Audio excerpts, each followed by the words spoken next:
Nate McMurray, podcast Sound of Niagara. I'm here again with Tony, and Tony is joining us from France. We're going to talk about a lot of different issues. We're going to talk about the problems of the Democratic Party that continue to exist, the denialism, Kristi Noem not knowing what habeas corpus is, economic issues with Walmart, and fighting against Trump, the downgrading of the credit of the United States. And then we're going to go to Nick Langworthy, our local congressman, and his desire to cut Medicaid and Medicare. All right, Tony, are you there? Yes, sir. I am here. Awesome. How you feeling? I'm feeling just great. I have to say, France is a beautiful country. And, you always hear about the people being a little bit offish, but I have to tell you, they've been very friendly, very accommodating, and, they've been great. There hasn't been any anti-Americanism that I can sense talking to people. They're all sort of, I think one of the good things that has come out of it, someone had mentioned to me, is that Europe understands that they have to be providing for their own defense rather than relying on the United States as they had done in the past. So that's possibly one positive that's come out of it, and that's also one of the reasons, Nate, that the foreign markets, the European markets, have been outpacing the United States, the domestic markets. Because of the spending on defense? By the way, I queued up some French music in the background here for you. Oh, good. What are you eating over there? I got to ask. Oh, my God. I have to tell you. Oh, gosh. I don't know half the stuff I'm eating. I thought I was having something that was nice for lunch, and then one of the kids told me, "Do you understand what you just ate?" What was it? Oh, I don't know. It was some animal organs that they fried up. But I have to tell you, these pastries are a knockout. The croissants, the chocolate croissants, the other stuff they've got, it's just nuts. Yeah, I want to say to people, like, when you don't want to eat bread or you're gluten-free, you know how much you're missing out on? It's the best part of life is a croissant once in a while. Here's the other really interesting thing, too, is that, they will have, for instance, a lighter breakfast, but then they'll have a bigger lunch. And then they have a very light dinner, probably at 8 o'clock at night. And for the lunch, they're not like in America, people are wolfing down food. They're eating in their car. They're, eating at their desk. And I have to say, over here in France, it's just a little bit different, where it's just a little slower pace. And it's not necessarily a bad thing. The wines, honest to God, they don't charge very much for them at all. And they're all of at least the couple of bottles I've had have been of a decent quality. So it's really great to be able to experience a different culture. I just have to say, just for a lot of the design things they do, It's fantastic. they're just fantastic, beautiful. The architecture is just beautiful. Their perspective on life is different, and I'm not saying one is better than another, but I think it's great to drop out from time to time and just see how other people live, and it gives you a little bit of perspective in terms of how you want to be spending your time and your days. So I think I would just highly encourage anyone who hasn't gotten out of the country, and I know we got fantastic national parks, and just a lot of beautiful states to visit. But it's also good, to be able to go across the pond and see how things are. And Absolutely. it's Well, it's I'm glad you're it's having great. that experience. Do you know the largest, 5 times bigger than France, the largest French-speaking, I don't know, you wouldn't say country, but political entity in the world is Quebec. Did you know? Quebec, yeah, 5 times bigger than France. yeah. Isn't that And by the amazing? way, if you haven't been to Quebec, I would really encourage you to do that. That's And the great. place to stay is the Frontenac it's this big, old Yep. hotel. So it's sort of like a mini me of the hotel in The Shining. If It's it's you've ever actually seen, more opulent. They built these yeah, hotels across Canada. I stayed in a couple. They have one in Toronto, one in Quebec, one in Banff that were built to accommodate train passengers to help people explore Canada, and they're yeah, magnificent. They're magnificent. All right, let's jump into it. So,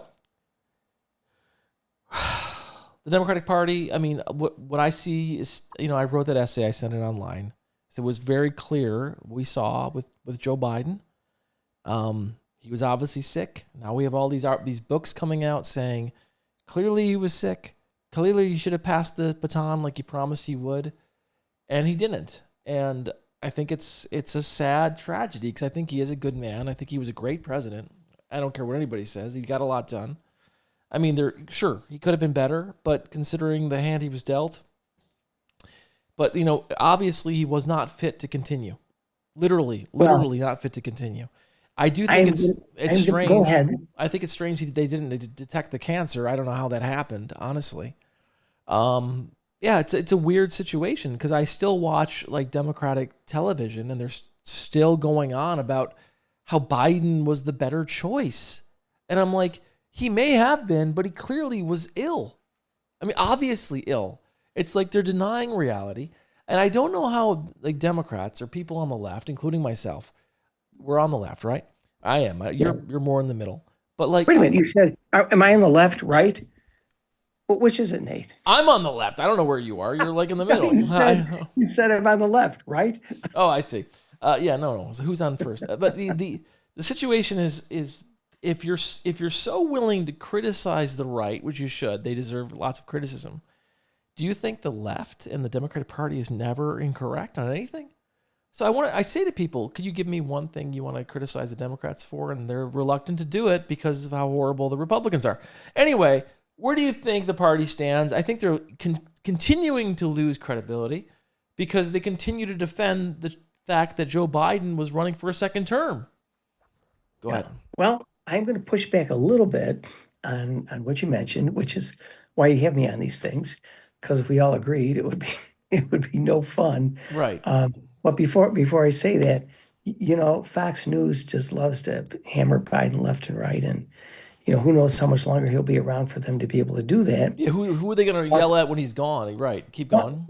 I agree. And they talk about his mental deficiencies, but let me tell you something. Trump is no Rhodes Scholar.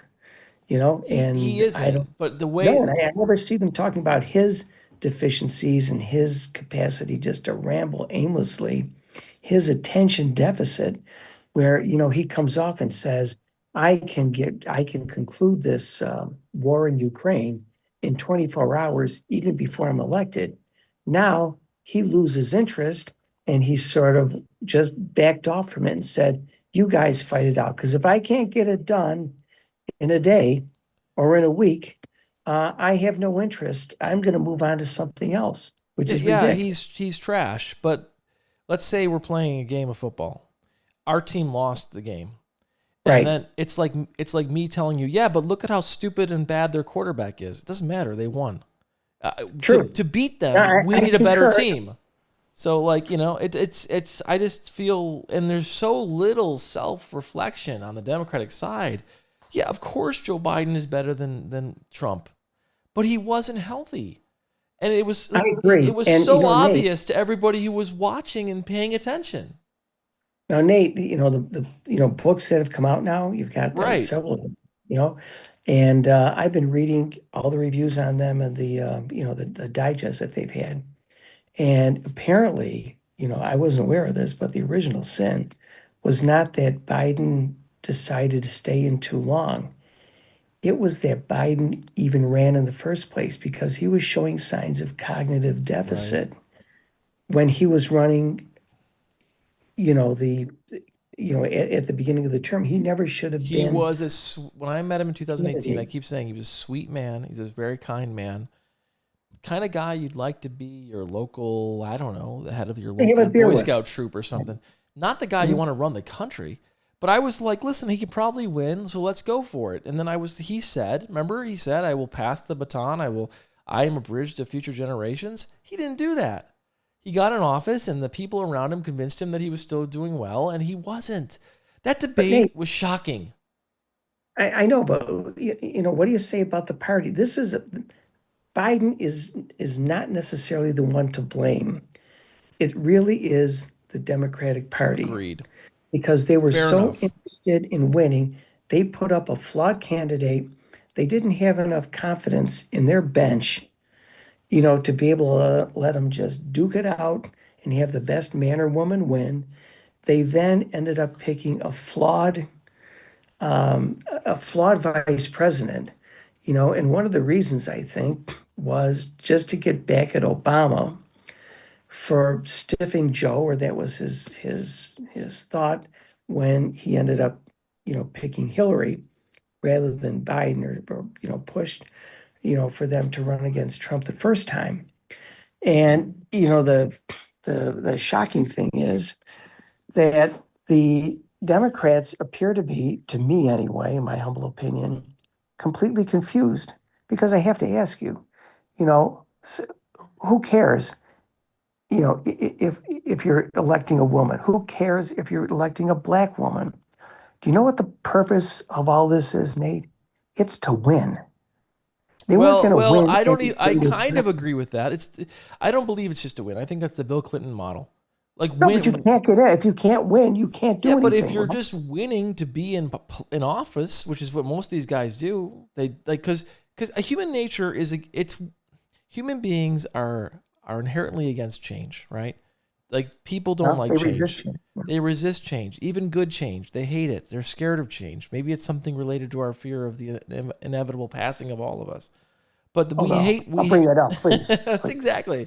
It's this existential woe we all have about this all coming to an end. And people hate change, even good change. But the part of a leader is to create meaningful change and change the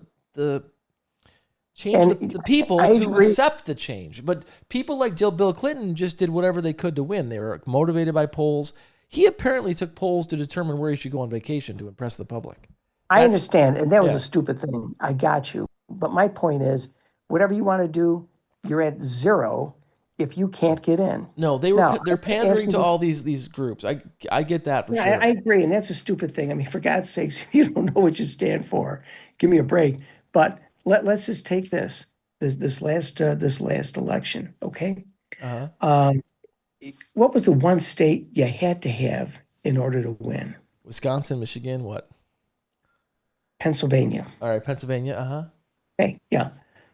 He should have had Josh Shapiro would have delivered Pennsylvania. Kamala Harris is from California, which you were going to get anyway. Kamala Harris never did anything to distance herself from a lot of the policies she was pushing before she was vice president that really alienated a lot of the country. She never took on any tough jobs to be able to show exactly what am I missing on Josh Shapiro that everyone seems so eager to say he's great? He seems like everybody else. He seems like he's completely disgenuine. I'm sorry, I don't see it. What am I missing here? The fact that he's popular in Pennsylvania? Well, I think popularity is not a bad thing if you're trying to get elected. I don't know how he would have done against Trump. I think that he was a much more if you've heard him, I think he was a much more powerful speaker and defender, opposed to Kamala Harris. When was asked, you've got the most unpopular president in recent history. And the question is, what, if anything, would you do differently? He doesn't even have an authentic voice. Really know. He doesn't, we talk about Kamala Harris's voice. Josh Shapiro. Josh Shapiro changed his, if you look at the video from him from 10 years ago, he had a different voice. He's put on a complete affect for politics. I keep saying this to you, in 2025, what wins is genuineness. I have a different take on the whole thing. Kamala Harris did extremely well for how short she was in the race.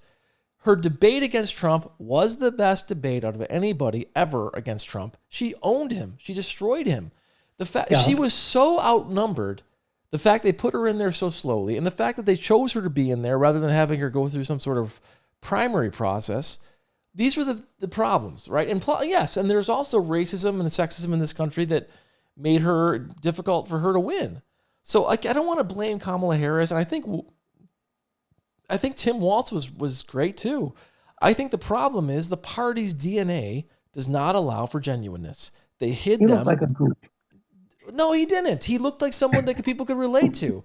I think you're buying the Republican talking points. No, I just think to me, Tim Walz looked like a goof. People love goofs. People love working at Disney a little bit. People love goofs. They love people like that. The last thing they want is a Shapiro-looking guy who looks like he came out of Goldman Sachs. I'm telling you, he would have got crushed. Maybe I'm wrong. What do I know? But what I think is the problem with the Democratic Party is they don't believe in democracy. When Carville, I disagree with him on a lot. He was like, we should have a 2-night, have a fight. Demolition derby. Yeah, exactly. And see who comes out on top. People would have loved to see that. It would have showed that we're the Democratic Party wants everything to be stage managed. Do you remember remember the Democratic convention? Do you remember Donna Brazile? Remember when she was giving Hillary the questions for the debate? Yes. Remember when Bernie Sanders was vilified as dangerous and divisive and a horrible person, and then Trump took all of his talking points? Like that happened. Like literally Trump's whole message about a rigged game and all this stuff, it came right out of Bernie Sanders. And so go ahead. I understand, but Bernie Sanders, you have to understand, coming from Vermont, is not what we would call a sympathetic figure. You're never going to get a whole lot of people. Okay. So here are the problem. I'm just going to give you the analysis here. All right. Here we are in 2025. The Democratic Party is losing men, right? Young boys don't want to be part of the party. Trump has a populist base saying that he's going to fight against the rigged system. Okay, so number one, that was Bernie's message. Number two, he had a grassroots campaign that was made up of what? Bernie bros, young men, a leftist populist movement. And that was considered garbage and trash and couldn't win. And the only way they beat it is by rigging the system. So, I'm sorry I'm such a contrarian on this. I'm not saying that Bernie's perfect, but he had grassroots energy from a populist edge with young men. All the things the Democratic Party is so desperate to find today. And I don't think Shapiro or any of these guys are going to do that. I think I don't think the party has got it in its DNA to be democratic or open or develop talent. I think it's a corporate entity. And I think that, I honestly don't know. Pretend Trump's gone tomorrow. I don't think they can beat J.D. Vance. Well, let me tell you something. From what I've been reading, Obama had the dream ticket. And who's that? Joe wouldn't listen to him. It was Gretchen Whitmer as president, and it was Wes Moore as vice president. Gretchen Whitmer, the one who hangs out with Trump and hugs him at the airport? Yeah, no, she doesn't hang. Listen. She does. She's no different than Chris Christie, embracing Obama when her. Let me ask you. No, it is different. It is different. Let me say this. Is it true that this man is a threat to democracy, that he tried to steal our democracy, that he is in cohorts with the Proud Boys? Are those things true, or is that rhetoric? Because if those things are true, you don't shake hands and hug him. That normalizes him. This isn't Obama trying to reach across the aisle. Here's the thing I'm really afraid of, Tony. Mark my words. Save this tape. We're going to save it, Nate. It's going into... Wait, I'm going to call Rubio because he's in charge of National Archives. Well, yes, please, Rubio, get this on there. What you're going to see in the next 6 months is, I'm fearful, I hope it doesn't happen, I pray it doesn't happen, is a terrorist attack. Oh, dear God. And what you will listen, we're financing a genocide in Gaza. And the CIA has told us for 50 years, when you do these things, there's always blowback. And so what you will see is some sort of, who knows where it's going to come from. I'm not saying it's going to come from Hamas, but from some source, you'll see something happen, or maybe you'll see a false flag thing happen. I mean, God forbid that happens, but we know throughout history it's happened many, many times. And Trump will use this as a tool to declare martial law and clamp down on our freedoms. And that's what's coming. So Okay. so maybe I'll call up a Gretchen Whitmer at that time and say, hey, was it worth the hug? Were you really building? I mean, come on. I mean, this is a joke. Either this She's guy. trying to get, I know, she's just trying to get money Yep, it's for always all her about state. money. It's always always. Right, it's her job. It's to No, get, it's she her has, job is to defend democracy at this point. That if you can't understand the priority is not opening the army base, but she is maybe not, but she is not embracing his policies. oh She disagrees with him she's on literally everything. embracing him. Like she's literally hugging him. You know how foolish it looked for her to go to the Oval Office and put that thing in front of her face? She apparently was duped. Oh, well, you know what? You went there. So like I own it. understand, but Own it. remember General Milley? Oh my God. No one's got any problems with General Milley. He was also duped, and he had to have a mea culpa the next day. I have problems with him. And Oh, he did. thank God he did a mea culpa and now he's been kicked out. But like at least he had the guts to say a mea culpa. I see Gretchen Whitmer doing what the Democratic Party does, justifying, rationalizing, and making excuses. Just like stupid Barack Obama. Yeah, I said stupid. Sitting next to the guy at the funeral and acting like they're old buds. Yeah. It is disgusting, Tony, that all Hey, these but guys. his wife, Yeah, she's got courage, man. I'd vote for her. right? She didn't even bother showing up. I'd vote for her. You know? There is times for diplomacy. Like, listen, is it true? Is it true that this man is a threat to democracy? If it is, stop pretending he's the president and everything's normal. I don't get it. I really don't get it. Okay, I can see both sides, but instead of your apocalyptic view that we're going to have something terribly nasty happen, It's which gonna could happen. happen. By the way, guess where I got that from? I'm not. Where'd you I didn't get to finish, but like, I'm not so brilliant. Comes from Snyder, the Harvard professor who wrote On Tyranny, or what's the book he wrote? I can't remember.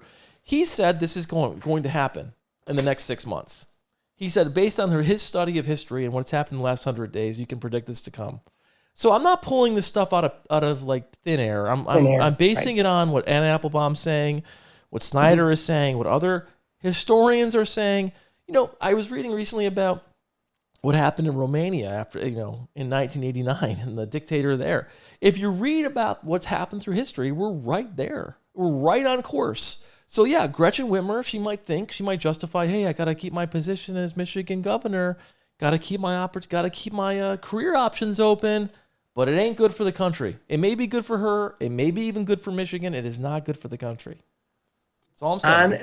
On a sidebar, Yep. rather than having this apocalyptic martial law thing happening, I think something that may be a little bit of a higher probability is the fact that June 1, and from Oklahoma, the musical, they had one of the famous songs, June is busting out all over, okay? But in the United States now, June 1, what's busting out all over? Hurricane season. And NOAA, National Oceanic and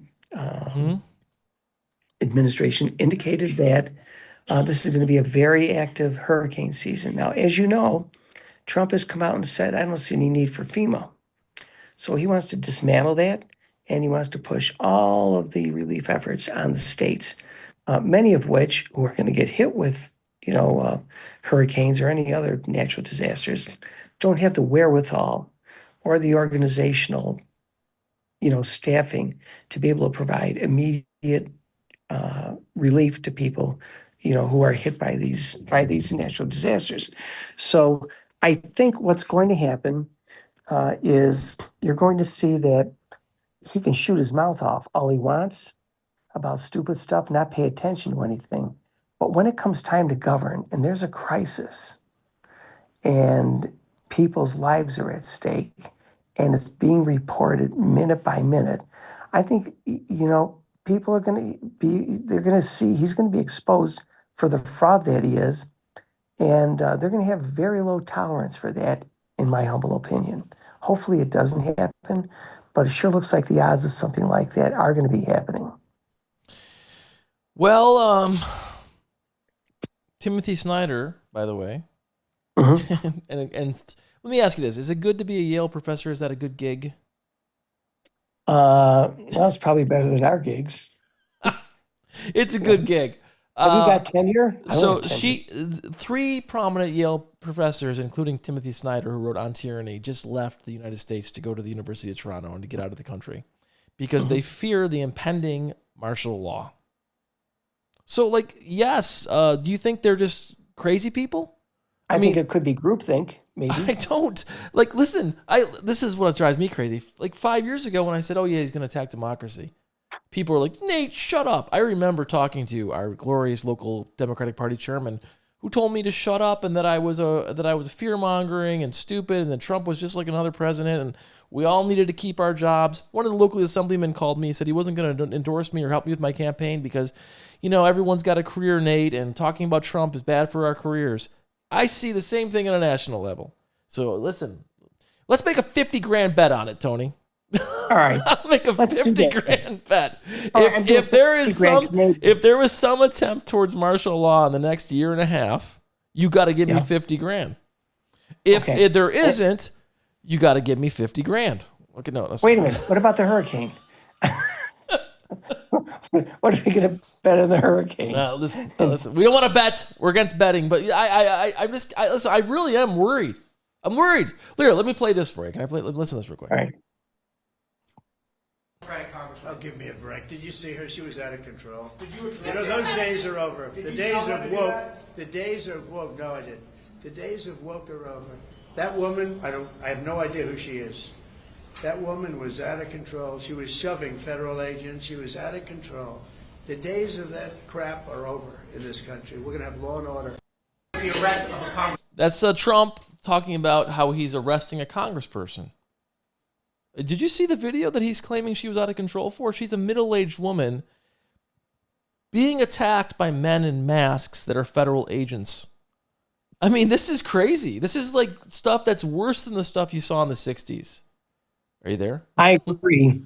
And, to your point, you're really talking, I think, about things that we would consider, the average person would consider to be unimaginable, right? It's happening, but it's happening in real time. And we all know what the Jewish people went through during the Holocaust, especially the Polish Jews, who had, these were unspeakable things that ended up happening to them.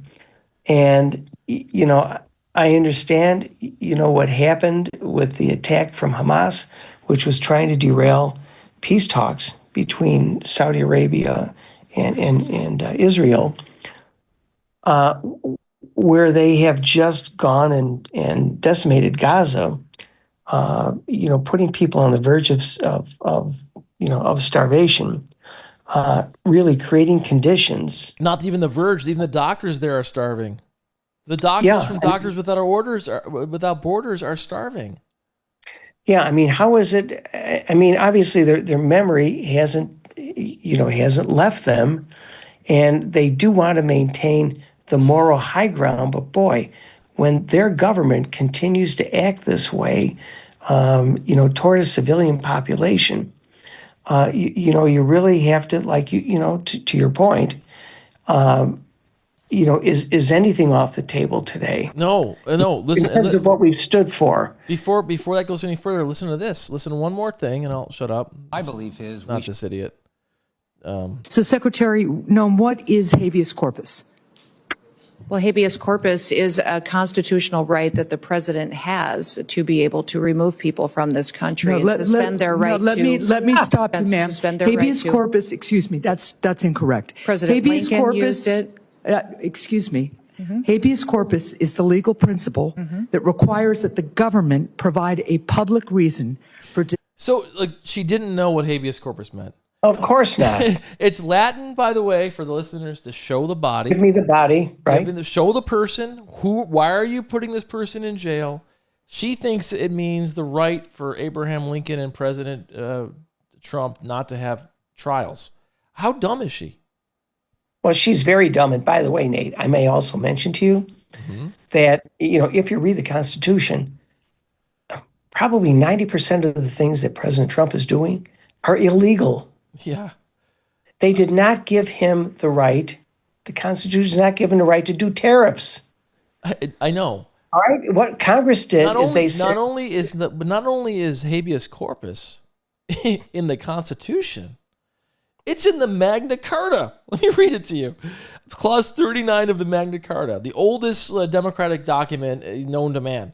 No free man shall be seized or imprisoned or stripped of his rights or possessions except by the lawful judgment of his equals or by the law of the land. So we're talking about a right that has existed since the dawn of civilization, essentially, that Trump thinks he can override. It's shocking. Like I said, these are illegal actions. Unfortunately, we do not have a rocket docket in this country to deal with someone like this. And by the way, do you think that Gretchen Whitmer should still hug him? I'd listen, spit in his face. I would spit in his face. You're hung up on this hug thing. Yeah, I am. I know you are. Listen, we have pills for that. What I can tell you is, one of the most important things people need to understand is the reason this country was founded by these geniuses is they understood the problem of having one person control everything, which is what seems to be happening right now. There is no legislation that is being passed. It's all stupid executive orders, which are meaningless. Many of them are meaningless. And Congress has just abdicated its responsibility, its constitutional responsibility. They should not be collecting paychecks, nor should their staffs be collecting paychecks until they start asserting their authority and serving as a check on the executive branch. And one of the frighteningest things, I know what you're frightened about, what I'm frightened about is them pushing this concept of a unitary president where all of the power they're already there. vested in the They're president. already there. This is why you don't go to the funeral and chat with him like he's your bud. This is why you don't give him a hug at the airport. This is why Morning Joe staff shouldn't go visit him in Mar-a-Lago. This is why Senator Schumer shouldn't pass his budget and go hang out with him at a roast. I am so angry at all these Democratic leaders. Either what you're saying is exaggerations, hyperbole, and lies, or you are betraying the values that you say you stand for by normalizing Trump in any way. Because when you're talking about this woman saying she doesn't believe in habeas corpus, and imprisoning people. I mean, if not for that protection, the government can simply arrest people, including American citizens, and hold them indefinitely for no reason. Wait a minute. So, Secretary, go ahead. What? No, this woman was cutting you off. I don't. What dare she? I mean, listen to her again. What is habeas corpus? Listen to this again. Well, habeas corpus is a constitutional right that the president has to be able to remove people from this country and suspend their. This is a stupid person. Anyway, keep going. I'm sorry. Let me ask you this: has there been a more incompetent cabinet? No. In the history of this country? No. Let me read this again because I'm so angry about it. All right. The Magna Carta, Clause 39, no free man shall be seized or imprisoned or stripped of his rights or possessions except by the law judgment of his equals, by the lawful judgment of his equals, or by the law of the land. We're literally in a pre-Magna Carta mindset, like a king mindset. I mean, no, wait, there was a king under the Magna Carta. The whole purpose of the Magna Carta was to delineate the rights of the king versus the rights of the people. And we're pre that. We're like in Stone Age stuff now. It's crazy. I don't know. I think we're really in the deep end here, Tony. Sorry. I don't know what's next. I don't know. Yeah. I mean the insanity, if we just get back to the Ukraine situation for a minute, it's I don't know what Putin's got something on Trump. I mean, there just is no question. He's got a lot on Trump. But more than anything else, Trump believes, and probably rightfully, okay, Trump is purely self-interest, right? This is my theory. He's purely self-interest. He believes it's good for him. If it's transactionally good for him, it's good for him. Right. If I was in his position, what would I do? I would make deals with if I was totally selfish, worried about my family and their longevity and establishing the Trump name and thinking long-term, I'd side with Putin because I know I could get stuff from him. He has unlimited natural resources, or nearly unlimited, and he's willing to make deals. He's not bound by the laws of liberal democracy or morality. He's bound by transactionalism. So I would deal with him. I would deal with Saudi Arabia. I would deal with these countries that you can get something from. That's all there is to it. He doesn't want to close that business deal off. I mean, you know how much money these oligarchs have? I know, but yeah, this is something that my tiny mind cannot wrap itself around, Because which is, you're a moral listen, I gotta say, wait, but Nate, go ahead, how listen. much is enough? I mean, what's the difference between 3 billion and 30 billion or 300 billion? I don't know. What does it mean? I think I don't know. you've told me this before, that it's all about these people base their morality or their self-worth on, Scorecard. yeah, on this number in their accounts. I mean, to Yeah. me, enough for me is enough to have my house and my kids happy and having a steak once in a while. But like I think these people are morally bankrupt. They're perverted in the head somehow. If you remember, I keep talking about Animal Farm, but remember in Animal Farm what they do. Like, sorry to go back to this, but I'm going to go back to this. In Animal Farm by George Orwell, he warns about the fact that Napoleon, the big fat pig who controls everything, the tyrant, he starts to use the idealistic one, Snowball, who escaped, to blame him for crop failures and sabotage on crop machinery, and that he's in cahoots with the humans. That's what we're looking at soon enough. Watch. That's next. Something's going to Don't happen. you think? Yeah, I can see your point of view, and what I'm saying is, we are in the I'm giving you rope phase. We're giving you enough rope to hang yourself, and what I'm telling you is, there a crisis will happen because it always does. I can't tell you what it's going to be, and it doesn't, and it comes out of the blue more times than not.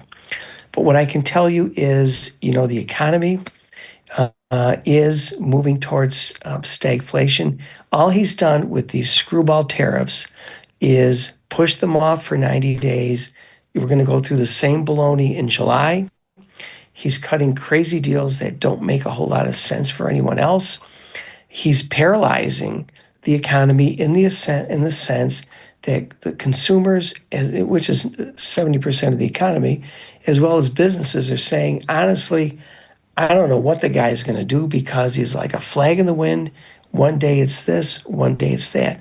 What I can tell you as a business person is that we can put up with anything. We really can. We can adjust to anything.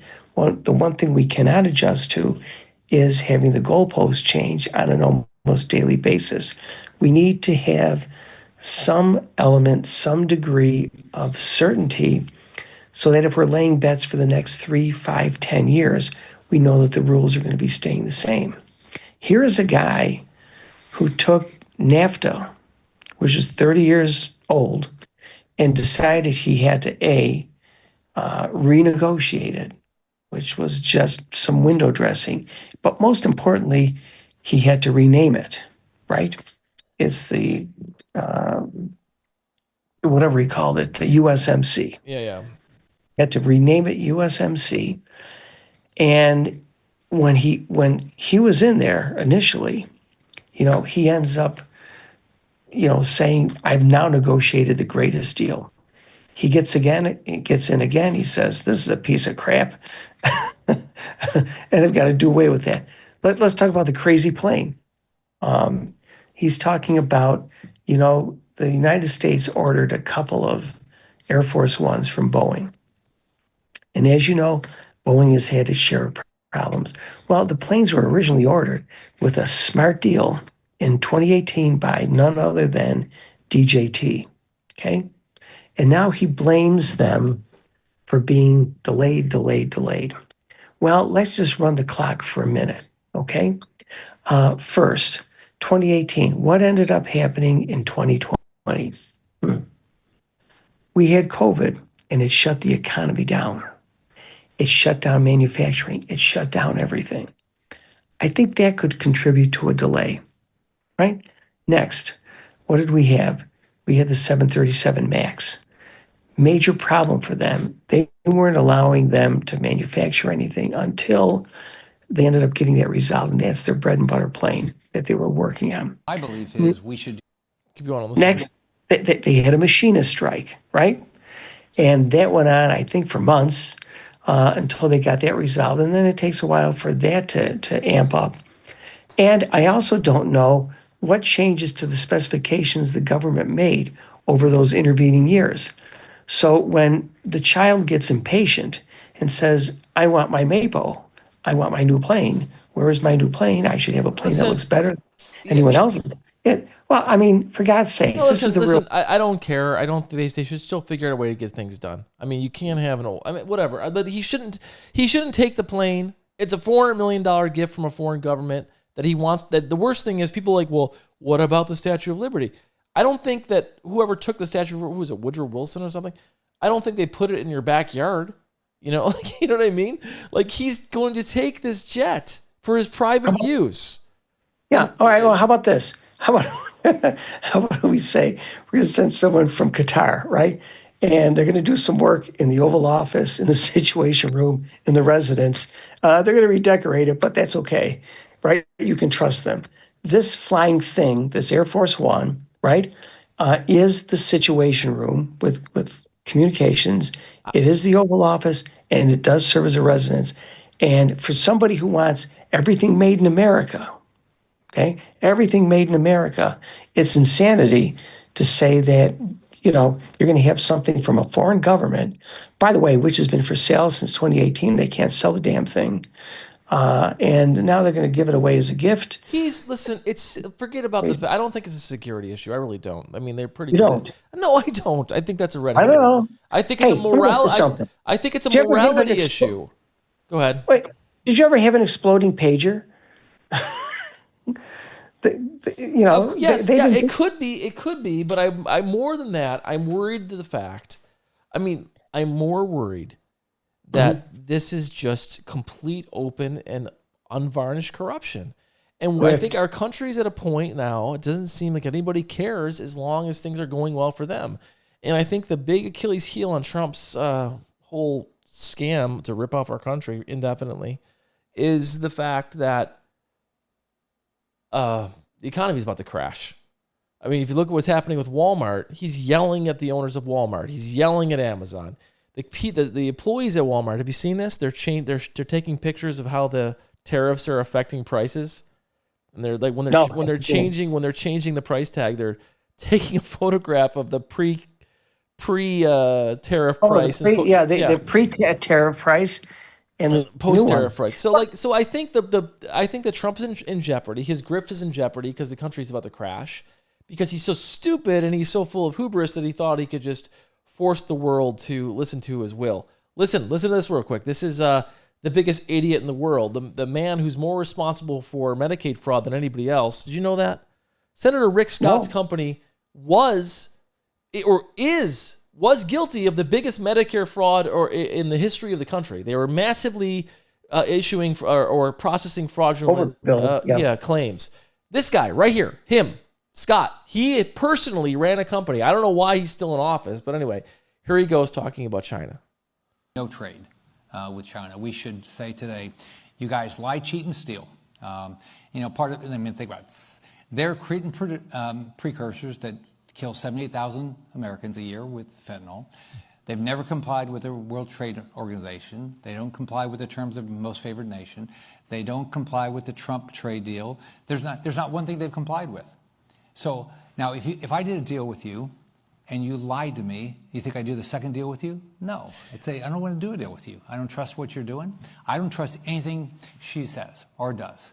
All right, let me just read this to you. Speaking of fraud, Rick Scott, you're the biggest fraud there is. In the late 80s, Rick Scott co-founded Columbia Hospital Corporation, which later merged with Hospital Corporation of America. The investigation revealed the company had systematically defrauded federal health care programs, including Medicare and Medicaid, by filing false cost reports, overbilling the services, paying illegal kickbacks to physicians, falsifying diagnoses to increase reimbursements. As a result, Columbia HCA pleaded guilty to 14 felonies and agreed to pay $1.7 billion in criminal fines and civil penalties. This guy was going to lecture us about China and the problems. How did he get elected? Because we live in listen, sorry to break this to you, Tony. You grew up in America, a different form of America. We live in a kleptocracy. It's a kleptocracy. How do you think guys like Chris Collins get elected? How do you think guys like Nick Langworthy get elected? It's a kleptocracy. There is no merit anymore. This is one of the most fraudulent people in America, this Rick Scott guy. The fact that he's in office and that he's able to take a stage and talk about this stuff is shocking. It's shocking. We live in a broken democracy. It's not. But do you know what? Go ahead. Yeah, I mean, do you know what he recommended? I What? believe What? it was a guy. Remember, he said we should just Yes. abolish Social Security, and then we should re-up it every 5 years. Yeah. Although Scott was not personally charged with any wrongdoing, despite the $1.7 billion criminal fines and penalties, upon his departure, he received a severance package worth approximately $10 million and retained stock options valued at over $300 million. So this is what bothers me about like right-wing politics. Like all these people I talk to, they're worried about their neighbor stealing food stamps. This guy stole $300 million from the U.S. government for his own, approximately for his own personal gain, and he gets to be on TV and valued at these summits. And listen, you can hear the frustration in my voice. The country is in a really tough spot, and you're talking about Shapiro. We freaking need Navalny. We don't need Shapiro. We need real fighters for democracy in this country. Well, no, I don't think anyone wants to follow in Navalny's footsteps. Well, to be honest. the sad truth is the only way change happens is you need thousands of Navalny's. People Listen, are willing to sacrifice. Go ahead. There is a four-letter word which this administration and the Republican Party abhor. What is it? No pun intended there. And that word is math, M-A-T-H. And the math is really stacked against them. And, numbers don't lie. So let me tell you, when we look at history, and history is a pretty good guide, anytime a society has spent more on debt service than it has on its military, it is the beginning of the descent. Okay? Yeah. And that's about where we are right now, because this coming fiscal year, we are going to be spending more money on debt service. $1 out of $7, that the government ends up spending is going to service debt. Now, I think it's really, people want to just step back for a minute because, you listen to these numbers and they're incomprehensible to the human mind. But let me just say that what we're doing today, by putting $1.82 trillion a year, that's 12 zeros, by the way, on debt, what we're doing is we are financing an extravagant lifestyle today. And what we're doing is we're delivering that credit card balance to our kids and grandkids.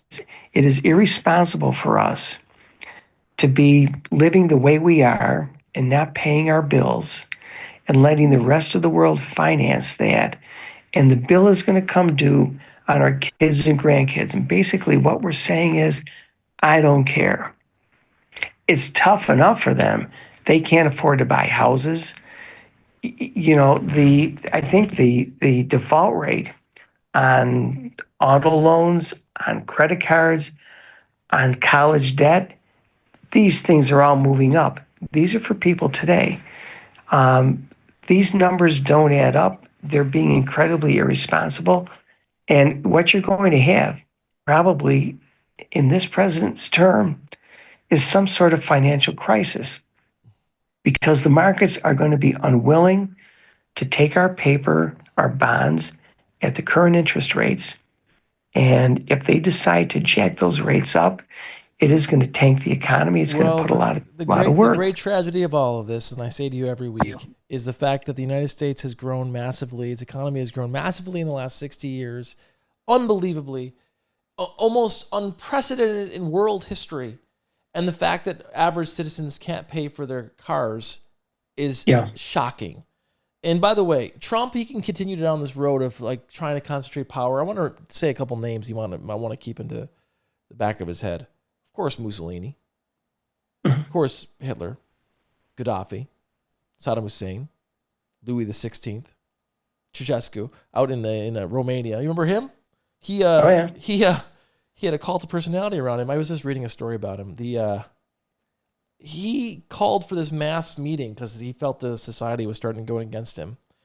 And people broke into his building, chased him.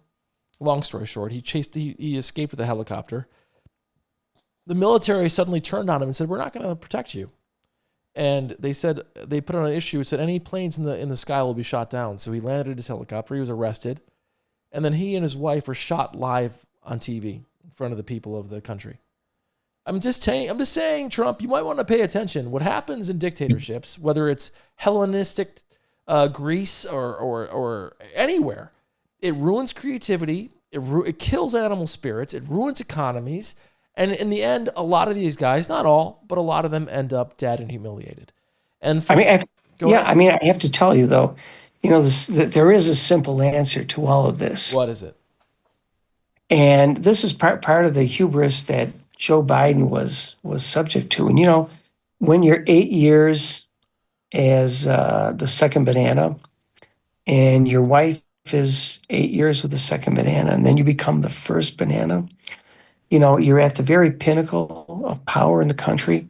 It's tough to give up the plane, the chopper, the house, all the attention. It's tough to give that up. It even goes down to the local level where you have these local leaders who are in office for decades and decades and decades. And that is my point. Yeah. Is that if we could just institute term limits, there would be no incentive to be able to do the stuff they're doing now, because they will be out after 2 terms. I think the real problem, Tony, though, is beyond term limits. We have term limits for president. He's going to stay on if he can. If he's old, if he's not. Well, they're not going to let him. He'll be out of his mind. I don't know.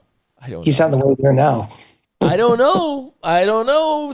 Like I keep saying this stuff to you, like it's impossible, and then it happens. Let me ask you this: are we that fundamentally different than South Korea? I mean, South Korea is a very vibrant democracy. Is our democracy fundamentally different? They had rule of law declared 6 months ago. Everyone was totally shocked.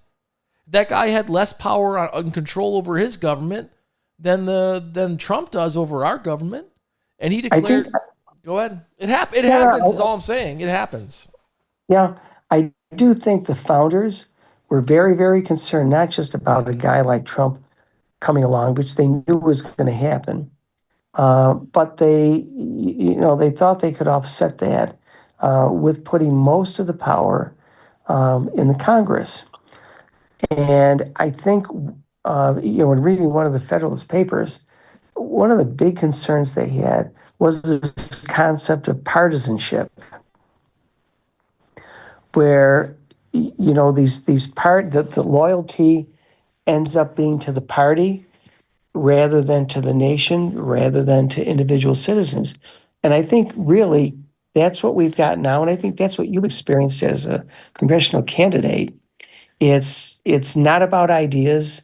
It's not about fostering change. It's not about improving people's lives. It's about maintaining the iron triangle that these parties have. It's no different than a corporation that's trying to keep out new competition. Right. It's just a corporate model. It has to end. Mm-hmm. It has to end. And I think the way you do it is on the grassroots level.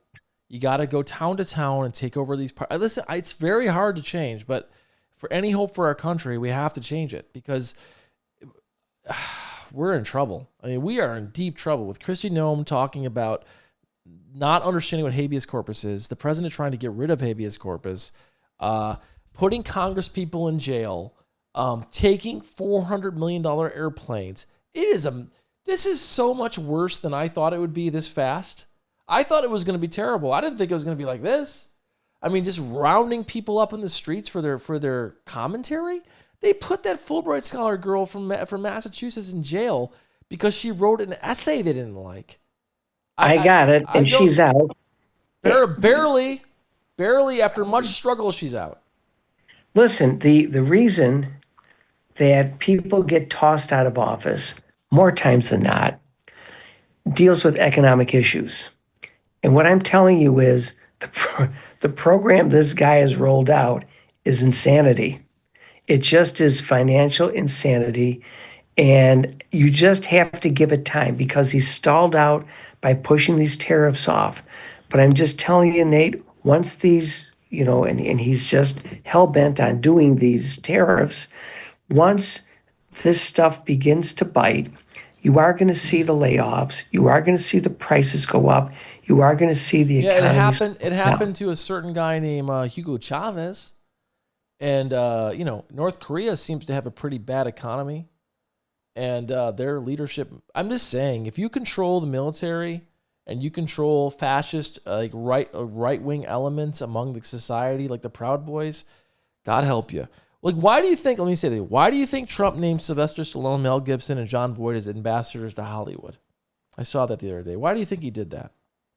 Well, because it's something stupid, and it's much better talking about that than the fact that prices are going up. Maybe, but I think he also, it's because he wants to control dominance over that too. It's all about control. It's about Why did he name, this is unbelievable, why did he name Jared Kushner's father, the criminal, ambassador to France? It's a payback to his family. We're living in a corrupt society. Listen, this is what I want to say at the end of this thing here today. What do you want to say? If you're working for the police, if you're in the military, if you are involved in ICE, quit, resist. Or if you can't quit, resist. Say no to unlawful orders. Prepare yourself. When Ceausescu was shooting people in the streets of Romania, police officers were going there and they were squirting the fire hoses to get rid of the blood. When the order went down in Tiananmen Square to slaughter all those kids asking for freedom and democracy, they arguably slaughtered the Jeffersons and the Washingtons of that generation. The young police officers who thought they were doing the right thing for their country, the ones pulling the triggers. There's going to come a time for all of you guys, you General Milleys, you Gretchen Whitmers, you Barack Obamas, to say, hey, this is uncomfortable. It's a little bit awkward, but I'm going to say no. I might lose my job. Hey, you know this. I lost a pretty good paying job before. You know that about speaking out and doing what I believe in. Life goes on, guys. You don't have... This is the thing. Life ends. Do you want to live it as a sniveling weasel for some corporation or some Trump-like guy? Or do you want to live it like a man? Let's be honest with you. Go ahead. I want to talk about life for a minute, specifically boys and girls. All right, go ahead. Okay? And you'll notice that the birth rate is declining in this country. We need you to get on that, Tony. I understand that. I'm no Musk, okay? And I'm not going to go to Mars. But what I can say is when you look at the polling, there is a very significant divergence between the beliefs of young men and young women in this country. And let's say we're going to define young by age 30 or less. Yeah. And, a significant portion of young men are siding with the right-wing philosophy, and a significant number of the young women are siding with the opposite side. And it's exceedingly difficult for the two parties to get together, let alone to date, let alone to start families. And, it's the idea, the tribalism. People go on social media, they don't even want to say. People say, I went on a date and I couldn't talk about anything and I'm done. That is the craziest thing. We've never had anything like that before. There is a imperative people have. Let's flip it for you. Okay, if I were to go on a date with you, sorry, Tony, if I was a beautiful young lady, I want to date with you, and I told you, Tony, I don't believe you should have equal rights, and that I should be able to control your body, and that you shouldn't have freedom of speech or the right to vote. How could you possibly go on a date with this person? Yeah, I can't. Or I think you should just stay home.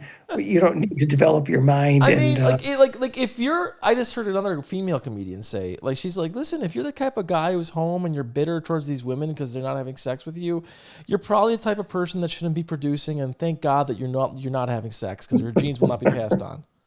Like, I mean, there's some guys. Maybe you should try to be more what girls want. Like, if you're in the business of selling cookies and you're selling salty, nasty cookies, why would you keep selling those cookies? Maybe you need to make better cookies, guys. Like I'm saying, like if all these guys out there whining about how girls don't like them, maybe there's a reason they don't like you. Because you're nasty and ugly and stupid. Sorry, that's what I see. I know that's what you see, but I'm just saying that is a... On the other side of it, yeah, I've dealt with women in my life too that are like... I mean, they're very reluctant to see the issues of boys in our country, There are serious issues with boys that feel like they don't belong, that they're not fulfilled in education. Yeah, and serious issues with boys, the lack of performance in schools, and that they're sort of lost and they're caught in a vortex. But let me ask you this. Like, this is what the girls that I've talked to about this will say to me, because I am concerned about it. I have 2 boys myself. Thankfully, they're very well adjusted and doing well. But like I see boys around them and some of their friends and stuff, and these kids are struggling. And I'll say this to girls I know or women in my life, and they'll be like, well, yeah, it's only because women are now succeeding in school that they want to change it. And it's always perceived as a zero-sum game, right? Like something is a gain for girls is a negative for boys or vice versa. Yeah. And I don't think that's a good way to look at the world, but I do think they have some point, right? For 50 years in this country, boys were doing better than girls, and no one seemed to care. And now that girls are doing so much better than boys, suddenly we need to change the education system. Well, I mean, just think of it. I hate to say it, Nate, but you go back to the 40s, 50s, and if you're a woman, 50s, 60s, maybe beginning of the 70s, if you're a woman, you can either be a teacher or you can be a nurse. That's it, right? Couldn't be a fireman, couldn't be an engineer, couldn't do whatever. If you did anything like that, doctor, God forbid, lawyer, now you're seeing professional schools, at least 50% of the class, maybe not so much in engineering, but 50% of the class, are female. Right. 50 or more. Right? Yeah. Or more. And it's like, well, geez, I thought that was just for me. And then you had guys who had very little education who could make a fair amount of money working in factories. And now, those factories have changed. It's not necessarily that they've gone away, which obviously some have, but it's just the advance of automation has been relentless and has eliminated most of those jobs. So what's the answer, Tony? What's the answer? Because I truly believe the greatest joys in my life are my children. And I believe that having a family is the greatest thing you could possibly do. And I think that a lot of women and men are losing out on that opportunity. But what do you do? Because I'm the last person who wants to tell anybody to do something against their free will. And if I was a young woman, you can guarantee with my stubbornness and everything else, I would not want to be with any of these MAGA guys. No way. Yeah. So what do you do? Well, what do you do? I would say this, is that if you are angry and bitter, reflect a little bit and just ask yourself, to what extent is that the case because of my beliefs, of my belief system, the fact that I hang out with people who are like that? And, what's in it for me? Is this making my life any better, any more enjoyable? Am I getting the kind of relationships I want to have? I think it's well said for both boys and girls, by the way. Oh, yeah. I just see people, and I run into people that I know, that I see playing golf, and they're angry, and and I said, why do you want to be that way? How many more years have you got on the planet here? Why do you want to just be angry for something that you can't do anything about? Can I say something about you, by the way, real quick? A compliment? A compliment. My. No, I want to compliment you. You're just a joy to be around. You really are. I love talking to you. I love your whole perspective. I remember when I first met you, and people were like, "He's a tough cookie." I'm like, "He's not a tough cookie." The more I get to know you, I realize you're just a wonderful person. Like, you have a really good perspective on life, and just a very kind man. Yeah, I mean, I have to tell you, we none of us deserve anything. We're just damn lucky, right? Born in this country, to have the brains we have, to have health. My God, how many people just do not have health? To be able to enjoy the day, enjoy other people. It's just, I think you have a zest for life, Tony. A zest for life. I can feel it in you. You love life. I'll tell you what, as I'm walking around here in France, I just find, and it's really, really interesting, I have a genuine interest in people. And there is a language barrier here. Because not everyone speaks English. Right. And the ones who do, they're not necessarily that great. But the funny thing is you can still catch their attention. You can still get them to smile. I was in a pharmacy today. These pharmacies are unbelievable. And I was just waiting in line to check out with something. And they had this lady, she was a blonde lady, she was sort of tall, but she had a lot of hair, you know. And I couldn't speak French to her. And so I asked her, I said, do you ever rent out your hair? She says, what do you mean? And I took some of her hair and put it on my head, which I do not have any. And she started laughing with me. And she said, maybe I should. And it's just, you get little things like that. That is a short, that's something that seems like a very avant-garde short French film you just told me about. Yeah, I mean, it's just fun. You see babies, I just love to bend down, wave, make them laugh, say something funny. The parents get the instant grin, the kid gets the grin, and that's what life's about. And it's just, you tell these people that this is the best time of your life. I just hope you're enjoying it, because these kids are just a blessing.